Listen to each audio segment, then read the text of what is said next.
Podcast de El Comercio de Colorado. Información que abre perspectivas.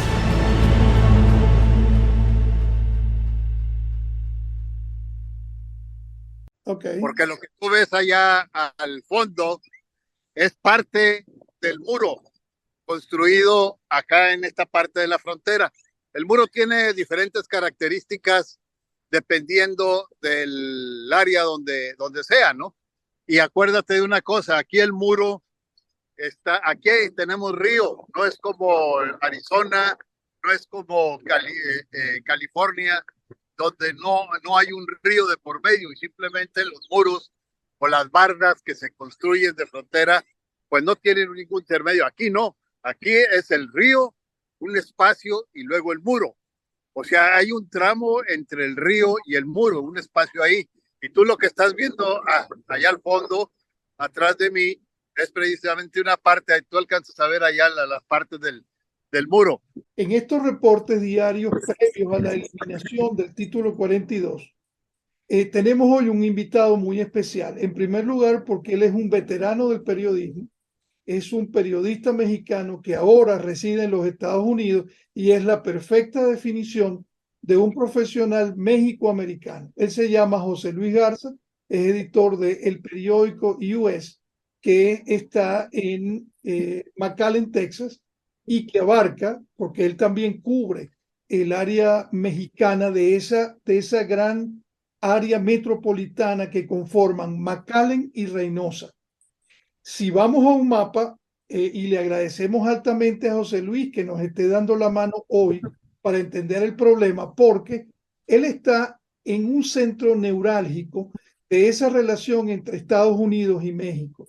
Es toda la frontera que va entre el estado de Tamaulipas y Texas, muy al sur de Texas. Y está ese gran corredor que va desde Laredo, que está al oeste, hasta Matamoros. En el medio está Reynosa. Nos decía José Luis que en esa zona hay 17 puentes internacionales. Imagínense la dinámica que hay en esa frontera, pero además tiene un elemento geográfico importante.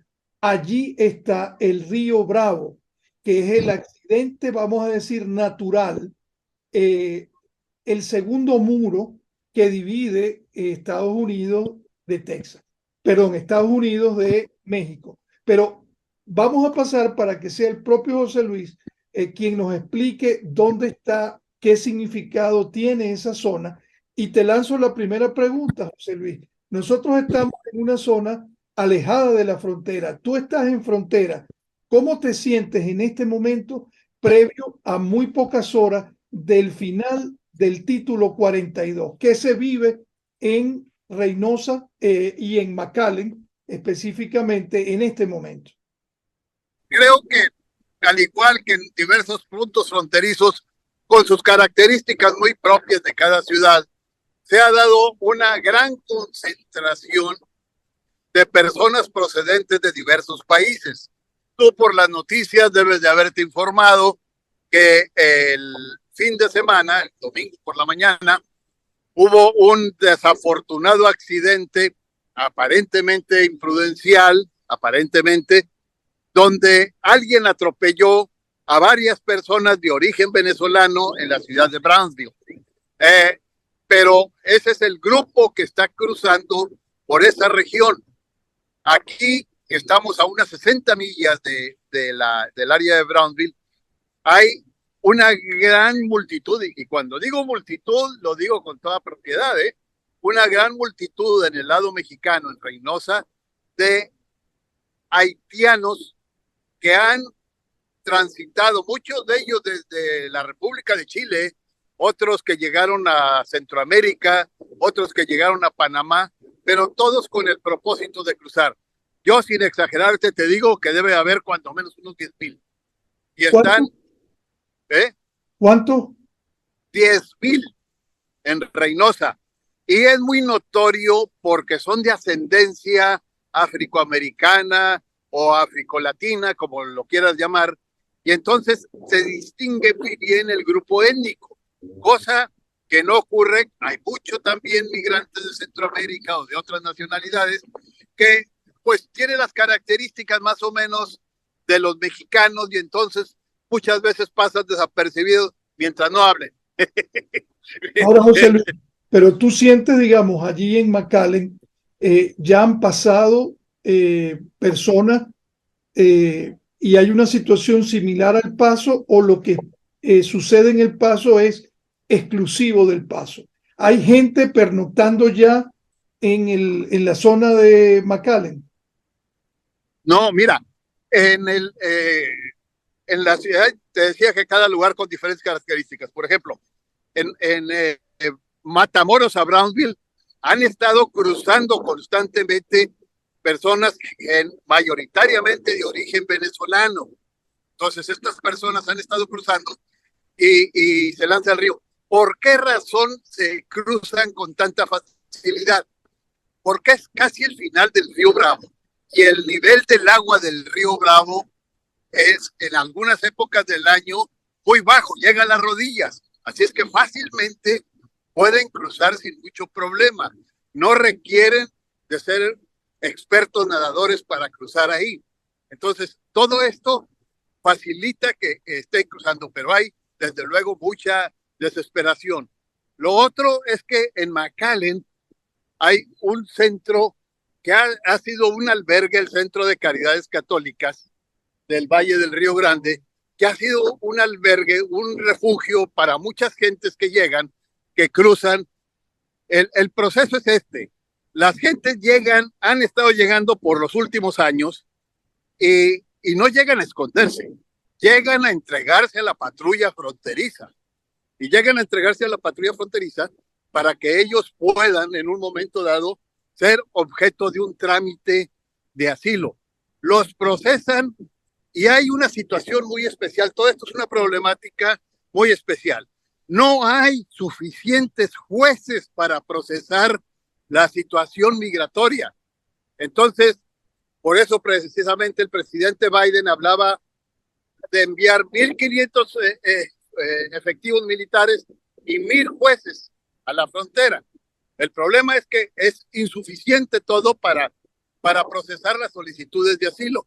Entonces lo que hacen es que llegan, los procesan y les dan una cita para comparecer a un juez que puede tardar 1 año, 2 años, 3 años. En ese inter, ellos se van hacia el interior, los transportan. El aeropuerto de la ciudad de McAllen, si uno va sobre todo por las madrugadas, van grupos de jóvenes, de niños, guiados por alguien en especial, con documentos para viajar al interior de Estados Unidos, donde o alguien los va a acoger o van a esperar una cita. Esa es la situación. Pero en este momento lo que sí, pues todo el mundo está pendiente de lo que vaya a ocurrir dentro de unas horas, como tú decías, en que concluya la vigencia del título 42. Yo asumo que van a tomarse otras medidas. El viernes estuvo aquí en nuestra región Alejandro Mayorkas, secretario de Homeland Security de la Secretaría de Desarrollo Territorial, y decía, la frontera no está cerrada, se va a terminar el título 42, pero se aplicarán otras sanciones, y el título 8, el título 8, tú y yo lo sabemos, es tan drástico que inclusive impone sanciones a quienes sean detenidos. Hemos hablado mucho del título 42 en razón de que fue una medida al calor de la pandemia, pero la prohibición para venir a Estados Unidos de indocumentados pues ha existido siempre, ¿no? Y sobre todo con algo que tú conoces muy bien, con una ley migratoria que es prácticamente obsoleta y que pues tampoco tenemos visto de que sea reformada, y Ahora, a lo cual estamos haciendo mucho ojo. Como tú dices, ¿no? Es decir, para muchos la noticia es que desaparece el título 42, sin embargo, el título 8, que es lo que estaría vigente desde este viernes, es tan fuerte como el título 42, porque, como tú dices, establece sanciones a quienes crucen, pero permite inmediatamente la deportación. Va a permitir inmediatamente la deportación. O sea, no. Entonces, ahora la pregunta sería, aun cuando esta situación tiene algunos factores inéditos, porque yo creo que es la primera vez, digamos, en la historia contemporánea norteamericana, que se ha desarrollado esta presión migratoria regional, con la consecuencia de haber creado una industria del tráfico de personas, porque el transporte de estas personas está soportado por gente a las que le han pagado para llevarlo hasta este lugar. Entonces, a pesar de que esos son elementos inéditos y que es difícil predecir, en tu experiencia que has estado ahí, que has vivido, que has estado en varias batallas, ¿qué puedes predecir tú que va a pasar desde el día 12 de mayo? Mira, yo recuerdo cuando terminó la ley Simpson-Rodino, cuando se inició la vigencia para hacer una reforma migratoria. Todo el mundo pensaba o se imaginaban que iba a haber una luz de personas cruzando las fronteras.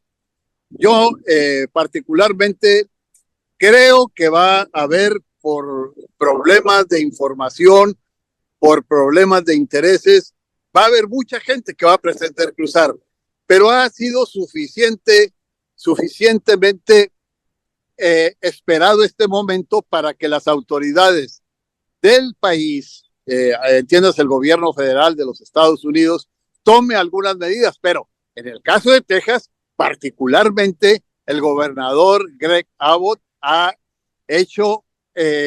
adoptado alguna serie de medidas independientemente de las federales. Es decir, hay fuerzas de seguridad del Estado que se están apostando en varios lugares para establecer lo que ellos han llamado una táctica de seguridad para frenar a todos aquellos que hay documentados e inclusive hacerle cargos que no los hace inclusive ni el gobierno federal. O sea, ha habido una gran expectativa en torno a esto. ¿Qué va a pasar? Bueno, yo creo que muchos intentarán cruzar. No tenemos una respuesta exacta para lo que pueda ocurrir el sábado en el momento en que termine la vigencia del título 42, pero sin duda va a producir gran inquietud. Aquí, por ejemplo, te hablo de los puentes internacionales. Aquí el de Hidalgo, aquí el de Faro. Ha habido avalanchas de cubanos, de haitianos, que de repente se viene un grupo tratando de cruzar, tratando de brincar los guardias de CBP, de aduana y protección fronteriza, que están custodiando la mitad del puente, han tratado de hacerlo y ya están preparados. Ya como ha habido muchos intentos de esos, están muy preparados para frenar esto. Tienen todo ya, han estado haciendo inclusive ya simulacros para frenar. Nosotros que cruzamos constantemente en el puente internacional lo hemos visto, pero pues es parte también de una formación y preparación que tiene tanto la patrulla fronteriza como aduanas y protección fronteriza. Aquí seguramente habrá muchos que intenten cruzar tumultuosamente, como han estado haciéndolo en el área de Matamoros a Brownsville, o como ya lo han intentado algunas veces en esta parte donde te digo que el nivel del río es mucho más alto, en esta parte de Reynosa Hidalgo. Pero hay áreas muy extensas, y estamos hablando ya entre la ciudad de McAllen y Laredo, donde prácticamente son lugares separados, aislados, solitarios, donde hay muchos cruces de indocumentados. Y cuando hablamos de cruces, no hablamos de 8 o 10 aislados.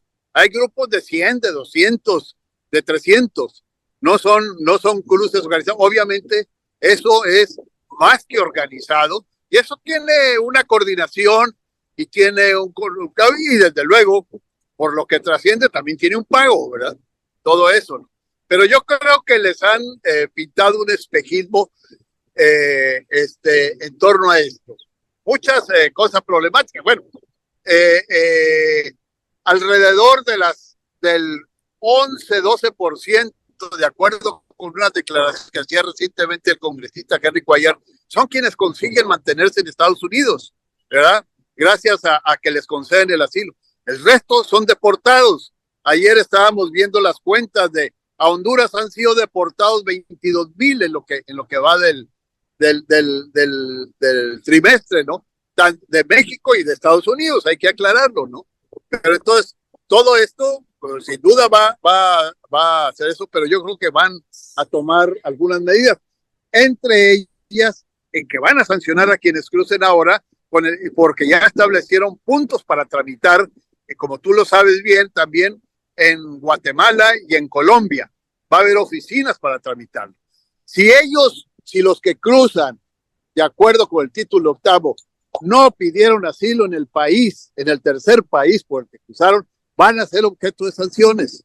Entonces, van a ser deportados. Es decir, no creo que vaya a ser la misma situación, pero pues estoy seguro que el viernes veremos cosas que van a ser históricas, porque esta es una gran expectativa para muchos migrantes que sin duda tienen derecho a una vida mejor, pero que también están tratando de hacer algo que viola las leyes de los Estados Unidos y que tiene sus consecuencias.